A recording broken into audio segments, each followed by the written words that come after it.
Hello everyone, my name is Saumya and welcome back to my YouTube channel. बच्चों, आज से हम क्लास 12 का सेकंड चैप्टर स्टार्ट करने वाले हैं and that is mechanical property of fluid.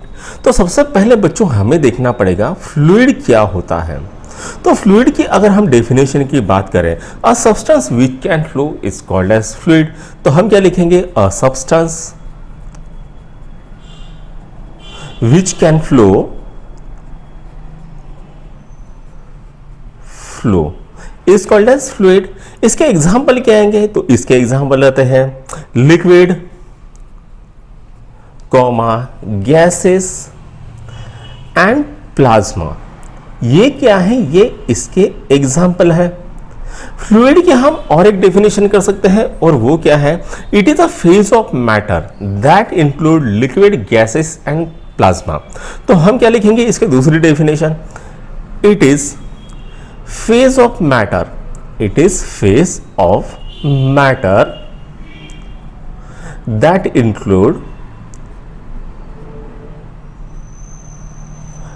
liquid, comma, gases and plasma। ये तो बच्चों इसकी हो गई दूसरी डेफिनेशन। तो हमें पता है सॉलिड क्या होता है, लिक्विड क्या होता है और गैसेस क्या होता है, ये हमें पता है। तो सॉलिड में क्या होता है बच्चों? सॉलिड में एक फिक्स शेप होता है और फिक्स्ड वॉल्यूम होता है। Solid contains fixed shape and fixed volume.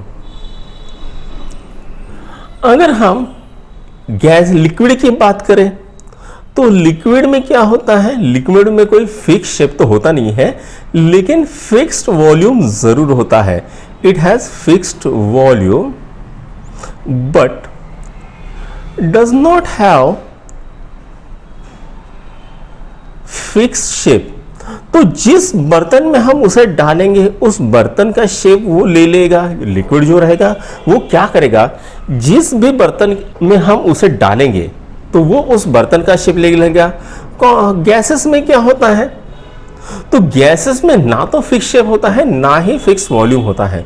तो हम ऐसा कह सकते हैं neither having fix shape nor fixed volume. ना तो इनके पास फिक्स शेप होता है ना ही फिक्स्ड वॉल्यूम होता है, जिसके कारण हम जब भी इसके ऊपर कुछ फोर्स अप्लाई करते हैं, कोई एक्सटर्नल फोर्स अप्लाई करते हैं, तो ये क्या होता है? ये फ्लो होना स्टार्ट होता है। तो ये भी एक पॉइंट बहुत इंपॉर्टेंट है, वो भी लिख लो। Due to this when external force applied to fluid, it start to flow। तो ये फ्लो होना स्टार्ट कर देता है। तो बच्चों ये जो फ्लूइड है इसके अंदर हमें दो चीजें पढ़नी है। तो एक होती है जब आपका फ्लूइड रेस्ट में होता है तो वो चीजें आती है हाइड्रोस्टैटिक के अंदर। वो किसके अंदर में आती है? वो आती है हाइड्रोस्टैटिक के अंदर। और जब आपका फ्लूइड मोशन में होता है तो उसकी जो स्टडी होती है वो किसके अंडर में आती है? तो वो आती है हाइड्रोडायनामिक्स के अंदर। तो यहां पर क्या लिखेंगे? फ्लूइड एट रेस्ट, या फिर ऐसे लिख देंगे study of fluid at rest. और दूसरा है study of fluid when it is in motion. Right, ये क्या होती है? हाइड्रोस्टैटिक, और ये क्या होता है? हाइड्रोडायनामिक्स। तो इनका डिफरेंस तो आपको पता चल गया होगा। तो चलते हैं हमारे नेक्स्ट कॉन्सेप्ट की ओर। तो बच्चों अभी जो नेक्स्ट कॉन्सेप्ट हमें पढ़ना है वो नेक्स्ट कॉन्सेप्ट क्या है? तो वो नेक्स्ट कॉन्सेप्ट है शियर मॉड्यूलस का। जो फ्लूइड का शियर मॉड्यूलस होता है वो कैसा होता है, वो होता है 0। तो हम ऐसे लिखेंगे shear modulus of fluid is 0। अब ये shear modulus क्या होता है या shear force क्या होता है, आइए समझते हैं। तो हम क्या करते हैं, हम 3 कंटेनर ले लेते हैं। ये एक कंटेनर है जिसके अंदर हमने पूरा का पूरा सॉलिड भर के रखा है। ये दूसरा कंटेनर है जिसके अंदर हम लिक्विड को भर के रखेंगे। ये क्या है, लिक्विड है। और यहाँ पर तीसरा कंटेनर है जिसके अंदर हम गैसेस को भर के रखेंगे, राइट। यहां पर है सॉलिड, यहां पर लिक्विड, यहां पर है गैसेस। अब मैं क्या करता हूं, यहां पर कोई एक एक्सटर्नल वेट रख देता हूं। तीनों इसमें सेम अमाउंट का एक्सटर्नल वेट रख देता हूं। ये मैंने तीनों एक्सटर्नल वेट यहां पर रख दिए। आप देखोगे सॉलिड के ऊपर जो मैंने एक्सटर्नल वेट रख दिया तो वो यहाँ का यहाँ ही रह गया, कुछ नहीं हुआ उसको। लेकिन जैसे ही मैंने यहाँ पर लिक्विड के ऊपर एक्सटर्नल वेट रखा, ये वेट नीचे जाने लग गया और जिसके कारण क्या हो गया, ये लिक्विड ऊपर आने लग गया। तो यहाँ पर क्या हो गया, ये जो लिक्विड की सतह है इसके ऊपर शियर फोर्स लगने लगा, जिसके कारण ये वेट नीचे जाने लगा और लिक्विड ऊपर आने लगा। गैसेस के साथ भी यही हुआ। जब हमने इसके ऊपर कोई वेट रख दिया तो ये क्या हो गया, ये वेट नीचे आने लग गया और यहां पर ये गैसेस का वॉल्यूम जो है या गैसेस का लेवल जो है वो इंक्रीज हो गया। तो यहां पर हम करेंगे, इन्होंने क्या नहीं किया है, तो इन्होंने इसके ऊपर जो शियर फोर्स लगा है, यहां पर जैसे ये पेन है, ये पेन के ऊपर मैं क्या करता हूं, यहां पर शियर फोर्स लगाता हूं। तो ये क्या कर रहा है, ये इसको अपोज कर रहा है। लेकिन अगर ये पानी या गैसेस होता तो ये क्या होता है, जितना मैं फोर्स लगाता उतना वो नीचे चले जाता, तो ये शियर फोर्स को रेजिस्ट ही नहीं कर सकता था, जिसके कारण हम क्या बोलते हैं, जो शियर मॉड्यूलस ऑफ फ्लूइड कैसा होता है, 0 होता है, राइट। तो हम ऐसा भी लिख सकते हैं यहां पर, fluid are substance, fluid are substance which cannot resist shear force applied to it। ये इंपॉर्टेंट पॉइंट है, आपको एमसीक्यूज में पूछा जा सकता है। अब हमको देखना है बच्चों, जो आइडियल फ्लूइड होता है, आइडियल फ्लूइड क्या होता है, उसकी प्रॉपर्टीज क्या होती है, ये हमें देखना है। तो आइडियल फ्लूइड की पहली प्रॉपर्टी क्या है, it is incompressible, it is incompressible.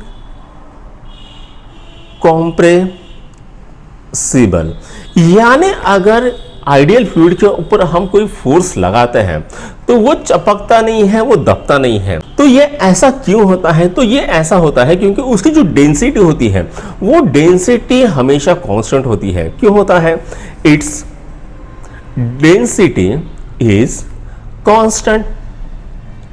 तो डेंसिटी का फॉर्मूला क्या होता है, डेंसिटी का फॉर्मूला होता है मास अपॉन वॉल्यूम होता है।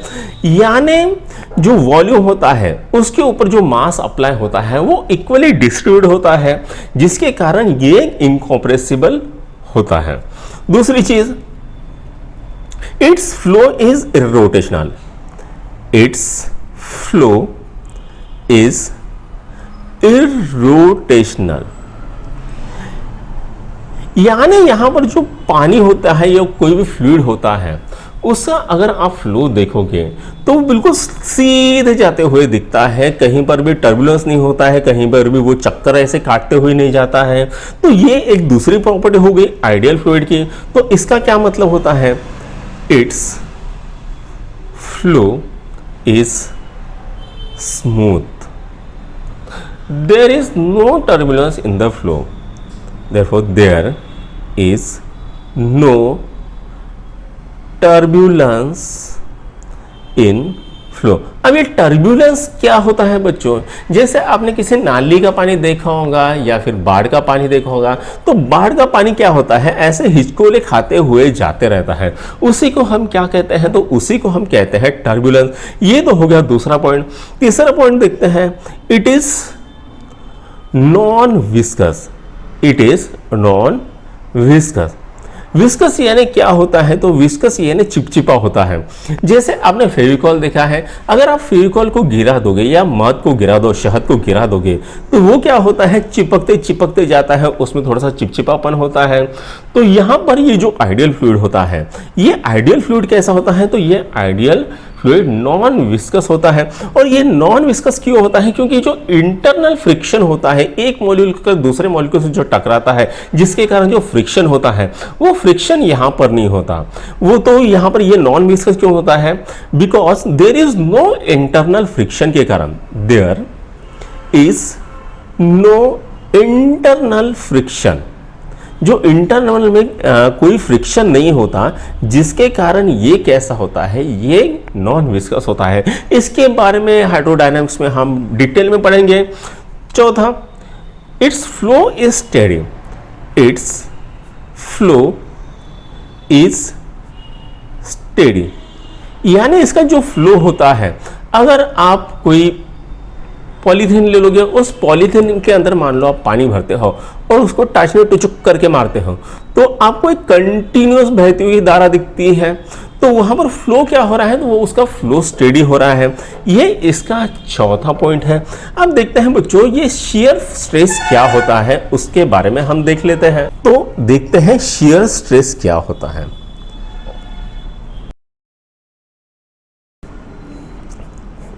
तो मान लीजिए मैंने एक यहां पर ब्लॉक ले लिया, ये एक ब्लॉक है, यहां पर दे दूंगा ए, यहां पर दे दूंगा बी, यहां पर दे दूंगा डी और यहां पर दे दूंगा सी।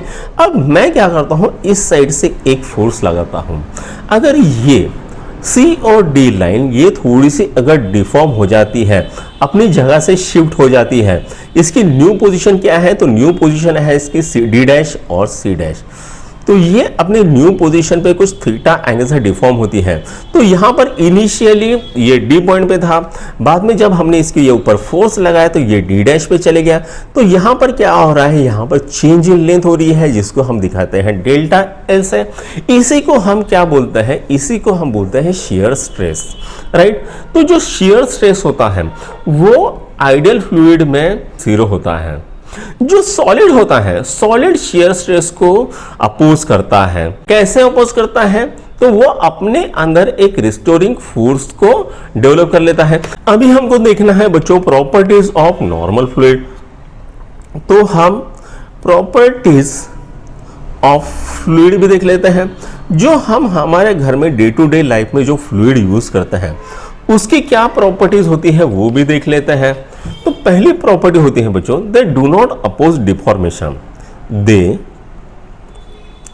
डू नॉट अपोज डिफॉर्मेशन, यानी उसके अंदर अगर आप कोई फोर्स अप्लाई करोगे तो इजीली वो अपना शेप बदल देगा, वो हमेशा के लिए अपना शेप चेंज कर देगा। मान लो यहां पर ये बॉटल है, इस बॉटल में पानी है, अगर मैं इस बॉटल को ऐसे ऐसे घुमाऊंगा गोल गोल, तो इसके अंदर का जो पानी है वो शेप चेंज कर रहा है। जैसे मान लो अभी मैंने यहां पर रखा, ये अगर बॉटल पे यहाँ पर कंटिन्यूस रखूंगा तो वो बॉटल वो पानी इसी बॉटल का शेप ले लेगा। अगर ऐसे रखता हूँ तो वो अपना शेप ऐसे ही रख लेगा, और वो कब तक रखेगा, जब तक उसके ऊपर कोई एक्सटर्नल फोर्स नहीं लग रहा है। तो इस बॉटल के अंदर एक्सटर्नल फोर्स कौन सा लग रहा है, तो वो लग रहा था ग्रेविटेशनल। तो यहाँ पर ये क्या होता है, ये डिफॉर्मेशन को अपोज नहीं करता है। ये इसका पहला पॉइंट हो गया। दूसरा क्या पॉइंट है इसका, they have ability to flow.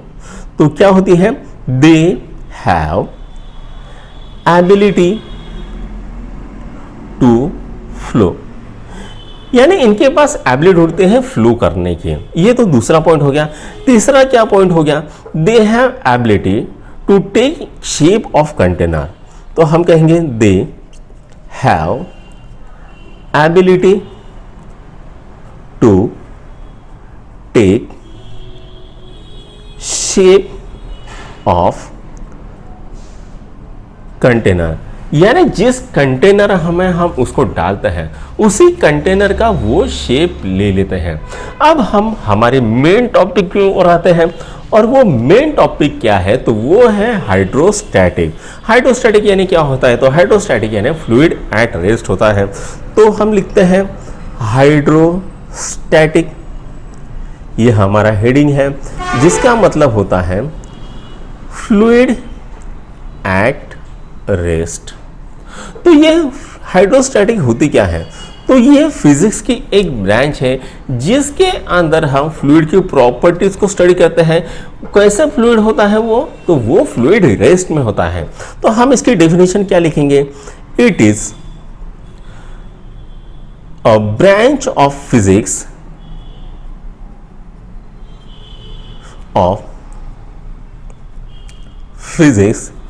which deals with the study of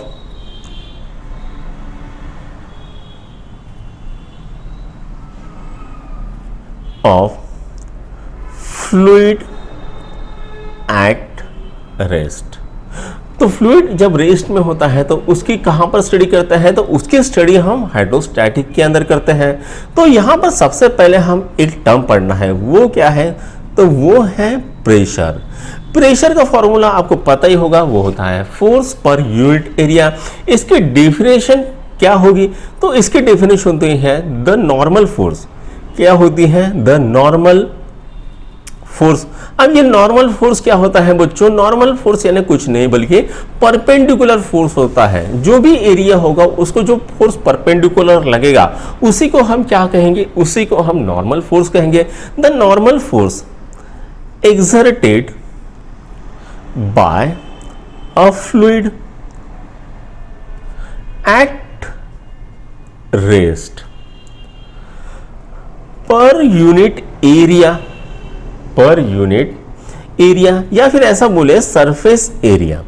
क्या बोलते हैं, सरफेस एरिया ऑफ कांटेक्ट, यानी जिस सरफेस एरिया से वो कांटेक्ट में आता है नॉर्मल फोर्स, तो वही होती है आपकी pressure of fluid, is called pressure of fluid. तो मैं क्या करता हूं, मैं एक किसी कंटेनर ले लेता हूं। ये मैंने एक कंटेनर ले लिया, इस कंटेनर में भरा है पानी। अब यहां पर मैं एक इमेजिनरी स्क्वायर ले लेता हूं, इमेजिनरी सरफेस एरिया ले लेता हूं, इसको मैं निकालता हूं बाहर। ये मान लीजिए मैंने इसको बाहर निकाल लिया। तो इस रेक्टेंगल का सरफेस एरिया मान लो ए है। तो ये जो रेक्टेंगल है इसके ऊपर दो तरह से फोर्स लग रहे हैं, एक तो इस साइड से लग रहा है और दूसरा एक इस साइड से लग रहा है। तो दोनों फोर्सेस कैसे हैं, ये जो फिल्म होती है इसके ऊपर परपेंडिकुलर फोर्स लग रहे हैं। तो दूसरी चीज, यहीं पर मैं एक आधा सरफेस एरिया ले लेता हूं, आधा रेक्टेंगल बना लेता हूं। तो ये एक दूसरा आधा रेक्टेंगल है, तो इसका सरफेस एरिया मान लेते हैं ए। अब यहां पर एक फोर्स लग रहा है इस साइड से और इस साइड से एक फोर्स लग रहा है। दोनों फोर्स कैसे हैं, तो ये जो फिल्म है इसको परपेंडिकुलर ये फोर्सेस हैं। तो यहां पर प्रेशर का फॉर्मूला क्या आएगा, प्रेशर का फॉर्मूला आएगा फोर्स पर यूनिट एरिया, या ऐसा बोलो perpendicular force per unit area. और एक मजे की बात बताता हूं बच्चों, प्रेशर जो डिपेंड करता है वो एरिया के ऊपर डिपेंड करता है। तो ये भी एक पॉइंट है, pressure is depend on area, depend on area. तो इस कॉन्सेप्ट को समझने के लिए मैं क्या करता हूं, दो सरफेस एरिया ले लेता हूं। ये एक सरफेस एरिया है, ये छोटा है, और ये बड़ा सरफेस एरिया है। तो मान लेते हैं इसका सरफेस एरिया है 1 सेंटीमीटर स्क्वायर और इसका सरफेस एरिया है 1 मीटर स्क्वायर। इसके ऊपर मैं यहां से फोर्स लगाता हूं 10 न्यूटन का, और सेम 10 न्यूटन का फोर्स यहां पर भी लगाता हूं। तो यहां पर हमें पता है प्रेशर क्या होता है, प्रेशर होता है फोर्स पर यूनिट एरिया। तो यहां पर फोर्स कितना लगा है, तो यहां पर फोर्स लगा है 10 न्यूटन का, और एरिया कितना है बच्चों, तो एरिया है 1 सेंटीमीटर स्क्वायर का। तो ये कितना हो जाएगा, डिवाइड बाय, ये सेंटीमीटर स्क्वायर है तो इसको मीटर में कन्वर्ट करना पड़ेगा, तो 1 divide by 100 into 1 divide by 100, तो ये कितना आता है 100 ऊपर की चले गया तो ये आता है 100000 न्यूटन पर मीटर स्क्वायर का प्रेशर इसके ऊपर लग रहा है। इतना प्रेशर इसके ऊपर लग रहा है जब आपका सरफेस एरिया 1 सेंटीमीटर स्क्वायर का हो। यहां पर कितना प्रेशर लगेगा वो देखते हैं। Pressure is equal to force per unit area. Force कितना है 10 न्यूटन का, एरिया कितना है 1, तो प्रेशर कितना आएगा, तो प्रेशर आएगा 10 न्यूटन पर मीटर स्क्वायर का। अब देखो बच्चों, यहां पर एरिया बहुत ज्यादा है, इसके कारण प्रेशर बहुत कम लग गया। यहां पर सरफेस एरिया कम है जिसके कारण प्रेशर बहुत ज्यादा लग गया। तो हम क्या कह सकते हैं, हम ऐसा कह सकते हैं pressure is depend on area. Pressure किसके ऊपर डिपेंड कर रहा है, तो प्रेशर एरिया के ऊपर डिपेंड कर रहा है। अब हमें जो नेक्स्ट कॉन्सेप्ट पढ़ना है वो नेक्स्ट कॉन्सेप्ट क्या है, तो वे नेक्स्ट कॉन्सेप्ट है pressure due to liquid column. यानी लिक्विड कॉलम अगर हम बनाते हैं तो वो कितना प्रेशर एक्सर्ट करता है वो हमें देखना है। तो उसके लिए क्या करते हैं, उसके लिए हम एक कंटेनर ले लेते हैं। इस कंटेनर के अंदर हम कोई लिक्विड भर देंगे। इस लिक्विड का मान लेते हैं डेंसिटी है रो। इसका डेंसिटी कितना है, रो है। अब यहां पर हम क्या करेंगे, यहां पर हम एक इमेजिनरी सिलेंडर बना लेंगे, छोटा छोटा खोटा खोटा इमेजिनरी सिलेंडर बना लेंगे। इसका मान लो सरफेस एरिया है A और ये h हाइट पे है, ऐसा समझ लेते हैं। तो यहां पर जो प्रेशर आएगा, प्रेशर होता है यहां पर h रो g। तो ये जो h रो g होता है ये किस तरह से आया ये हमको निकालना है, तो आइए वो भी निकाल लेते हैं। तो प्रेशर का फॉर्मूला क्या है, तो प्रेशर का फॉर्मूला है फोर्स पर यूनिट एरिया। तो यहां पर फोर्स क्या होगा, तो फोर्स होगा mass into acceleration due to gravity. यहां पर क्या हो रहा है, यहां पर इसके ऊपर वेट एक्ट कर रहा है तो फोर्स क्या हो जाएगा mg। और एरिया इसका हमने दिया हुआ है, ए से डिनोट किया हुआ है। हमको पता है बच्चों डेंसिटी क्या होती है, डेंसिटी होती है मास अपॉन वॉल्यूम। तो मास क्या आ जाएगा, मास आ जाएगा डेंसिटी इनटू वॉल्यूम। तो ये मास की वैल्यू हम क्या करेंगे, इसके अंदर पुट करेंगे। तो डेंसिटी इनटू वॉल्यूम इनटू जी अपॉन एरिया, ये आ गया। अब वॉल्यूम क्या होगा बच्चों यहां पर, तो वॉल्यूम होता है एरिया इंटू एच, तो A इंटू एच लिख देते हैं। अब ये जो वॉल्यूम की वैल्यू है वो हम यहां पर पुट करेंगे, density is equal to area into h into g upon area. अब यहां पर एरिया एरिया कैंसिल होता है तो हमें क्या मिलता है, हमें मिलता है एच रो जी। तो प्रेशर का फॉर्मूला नया क्या आ गया, तो प्रेशर का नया फॉर्मूला आ गया एच रो जी। अब बच्चों इसके ऊपर एक न्यूमेरिकल करते हैं। आपके किताब में पेज नंबर 28 के ऊपर एक न्यूमेरिकल दिया है। क्या कह रहा है ये numerical, two different liquids of density ρ1 and ρ2 exert the same pressure at certain point. What will be the ratio of height of respective column? यानी दो लिक्विड लिए हैं, दो लिक्विड की डेंसिटी अलग अलग है।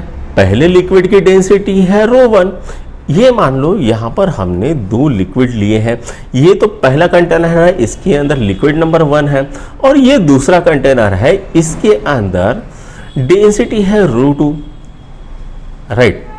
तो यहां पर जो प्रेशर है यहां पर मान लो यहां पर प्रेशर इसका P1 है और यहां पर प्रेशर P2 है। दोनों की जो हाइट है वो अलग अलग है। यहां पर प्रेशर जो P1 है उसकी हाइट H1 है और यहां पर जो प्रेशर P2 है उसकी हाइट H2 है। और हमको बोला गया है P1 is equal to P2 है, right. P1 is equal to P2 है। तो हमको क्या पूछा गया है, H1 अपॉन H2 का क्या रेशो आएगा वो हमको निकालना है। तो आइए इसको निकालते हैं। तो P1 क्या है, P1 है H1 ρ1 G है। P2 क्या है, तो P2 है H2 ρ2 G है। हमको बोला गया है P1 is equal to P2। तो आइए यहां पर दोनों की वैल्यू पुट कर देते हैं। H1 ρ1 G is equal to H2 ρ2 G। तो यहां पर G से G मर गया।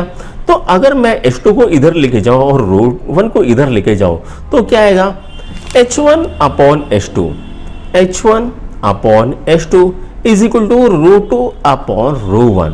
तो ये हमें इसका रेशियो मिल जाता है। तो ये तो हो गया बच्चों पहला प्रॉब्लम। अब करते हैं दूसरा प्रॉब्लम 2.2, सेम पेज नंबर 28। तो ये क्या बोल रहा है, अ swimmer is swimming in a swimming pool at 6 meter below the surface of water.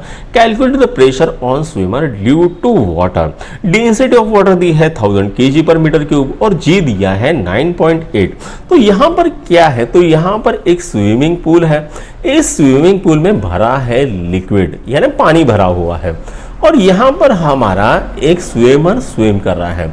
इसकी हाइट कितनी है, इसकी हाइट पानी के सरफेस से 6 मीटर है। तो ये तो हो गया h। हमको क्या दिया है बच्चों, तो हमको दिया है डेंसिटी यानी रो दिया है। रो कितना है 1000 kg पर मीटर क्यूब दिया है और G दिया है 9.8। तो हमको क्या पूछा गया है, जो प्रेशर अप्लाई हो रहा है वो प्रेशर कितना है वो निकालना है। तो प्रेशर का फॉर्मूला है H रो G। H कितना है 6, रो कितना है 1000 और G कितना है 9.8। तो 1000 इंटू 9.8 कितना हो जाएगा, तो वो हो जाएगा 9800 इंटू 6। तो ये कितना आता है, तो ये आता है 58800 न्यूटन पर मीटर स्क्वायर ये आ जाता है। अब बात करते हैं नेक्स्ट, इसको हम किस तरह से लिखेंगे, तो हम इसको लिख सकते हैं 5.8 इंटू 10⁴ न्यूटन पर मीटर स्क्वायर और इसको हम ऐसे भी लिख सकते हैं 0.58 इंटू 10⁵ न्यूटन पर मीटर स्क्वायर। तो ये इस तरह से भी लिखा जा सकता है। अब एक इंपॉर्टेंट चीज हमारी जो छूट गई है वो क्या है, हमने इसके एसआई यूनिट्स नहीं लिखे हैं। तो जो प्रेशर होता है, प्रेशर का एसआई यूनिट क्या होता है, तो प्रेशर का एसआई यूनिट होता है न्यूटन पर मीटर स्क्वायर होता है, राइट। तो यहां पर इसको हम पास्कल भी बोलते हैं। 1 न्यूटन पर मीटर स्क्वायर होता है 1 पास्कल। इसको और एक यूनिट है वो है बार। बार जनरली हम एयर के लिए यूज करते हैं या गैसेस के लिए यूज करते हैं। तो 1 बार यानी कितना होता है, तो वो होता है 10⁵ न्यूटन पर मीटर स्क्वायर। इसका और एक यूनिट है वो होता है टॉर। टॉर जनरली हम कहां पर यूज करते हैं, टॉर या mmHg, ये हम जनरली वैक्यूम के लिए यूज करते हैं। किसके लिए यूज करते हैं, जनरली हम वैक्यूम के लिए यूज करते हैं और ये जनरली गैसेस के लिए यूज करते हैं, राइट। और एक यूनिट है, मान लो हमने यहाँ पर 1 न्यूटन पर मीटर स्क्वायर लिया 1 पास्कल, तो 100 पास्कल यानी होता है 1 हेक्टा पास्कल। क्या होता है 1 हेक्टा पास्कल। इसको हम HPA से भी दिखाते हैं। आगे चल के न्यूमेरिकल जब करेंगे तो हम यहाँ पर यूज करेंगे इसको। अभी बात करते हैं इसके डायमेंशन की। तो इसका डायमेंशन क्या आता है, तो यहाँ पर न्यूटन पर मीटर स्क्वायर। न्यूटन का डायमेंशन क्या आता है, तो वो आता है m1 L1 T⁻⁻2 और मीटर का डायमेंशन क्या आता है, तो वो आता है L स्क्वायर। तो अगर हम इसको सिंप्लीफाई करेंगे तो हमको क्या मिलेगा, L⁻⁻1 m1 T⁻⁻2 ये इसका डायमेंशन आता है। आई बात समझ में। तो बच्चों आज का लेक्चर हमारे यहीं पर खत्म होता है। कैसा लगा आपको आज का हमारा लेक्चर? अगर पसंद आए तो अपने दोस्तों के साथ लाइक शेयर और सब्सक्राइब जरूर कीजिए। Thank you.